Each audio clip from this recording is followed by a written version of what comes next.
ராமன் அம்பு விட்டுக்கிட்டே இருக்கான் ராவணன் மேல. போர்க்கள காட்சியில கம்பன் இதை எழுதல, செவிவழி செய்தி தான். ராமன் அம்பு விடுறான், கைய பார்த்து அம்பு விடுறான், ஒன்னும் பண்ண முடியல ராவணன் கைய. காலை பார்த்து அம்பு விடுறான், கால் ஒண்ணுமே ஆகல. தலையில அம்பு விடுறான், அப்பயும் ஒன்னும் ஆகல. அம்பு பட்டா அந்த இடத்துல காயம் வரணும்ல, அந்த அம்பால ராவணனுடைய கையையும் காலையும் தலையையும் ஒண்ணுமே பண்ண முடியல.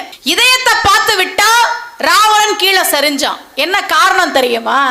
அவன் மிகப்பெரிய சிவபக்தன், தன்னுடைய 2 கைகளாலும் சிவபெருமானை கும்பிட்டு கொண்டே இருந்தான். அதனால் அந்த அம்பு அந்த கையை ஒன்னும் பண்ணல. தன்னுடைய கால்களால் சிவ ஆலயங்களை தேடி தேடி நடந்து போனான். அதனால் அந்த அம்பால காலை ஒன்னும் பண்ண முடியல. தன்னுடைய தலையால் சிவலிங்கத்தை விழுந்து விழுந்து வணங்கியவன், அதனால அந்த அம்பால தலையை ஒன்னும் பண்ண முடியல. சிவனை வைக்க வேண்டிய